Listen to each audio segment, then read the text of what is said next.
En début d'année 2024, j'ai utilisé mon drone d'entrée de gamme pour tenter l'expérience de la photogrammétrie, orthophotographie et la cartographie, le sujet choisi étant le fort du Conelo à Chalindrey.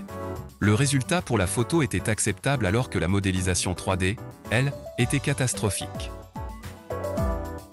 Le samedi 12 octobre, j'ai recommencé l'expérience avec l'utilisation d'un autre logiciel professionnel pour le traitement des images. Le logiciel pour Windows était en version d'essai gratuit pour une durée déterminée. Au départ, il faut déterminer l'emplacement exact de la partie de terrain que l'on souhaite visualiser. J'ai sélectionné l'ensemble de la parcelle où se situe le fort. L'ordinateur établit un itinéraire et calcule les données de vol en fonction de la hauteur de vol, les pourcentages des divers chevauchements des photos pour la reconstitution, de la vitesse, de la trajectoire de déplacement du drone, du point de décollage et atterrissage, etc. L'estimation montre que la surface à traiter est de 17 hectares, la hauteur de vol sera de 61 mètres, la vitesse sera de 14 km/h, la distance totale parcourue par le drone sera de 9,2 km. 818 photos seront prises soit une toutes les 2 secondes lorsque le drone se déplacera sur l'itinéraire et la durée de vol sera de près de 42 minutes. Or, la durée sera plus longue car il y aura plusieurs retours au point de décollage pour remplacement de batterie. Ce point est éloigné pour une meilleure visibilité de l'ensemble de la partie à survoler. Le traitement informatique des 818 photos affiche un résultat très satisfaisant, la reconstruction telle un puzzle s'est réalisée en près de 1h30 de calcul du PC. L'intérêt de ce type d'imagerie permet à divers corps de métier d'effectuer des mesures sans se rendre sur place.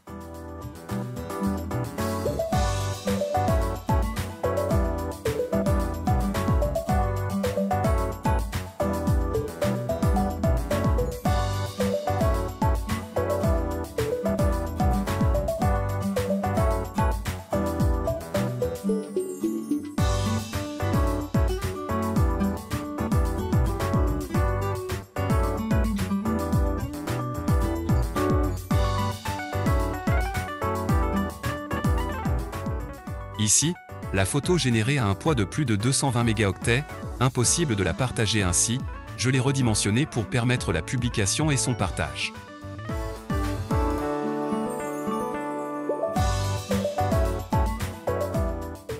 La modélisation 3D de ce logiciel est assez bonne, malgré près de 16 heures de travail d'un PC plutôt musclé. Le résultat n'est pas comparable avec ce que j'ai réalisé en début d'année. Ce sont des images de synthèse, reconstituées par l'ordinateur telle une maquette, un jeu vidéo.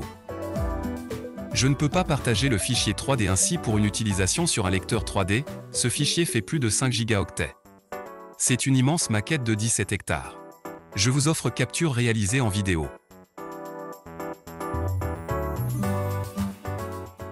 La licence de ce logiciel professionnel testé dépasse les 3000 €, ce qui est incompatible pour une utilisation de loisir. Celui que j'utilise habituellement est gratuit, en open source. Il s'agit de WebODM.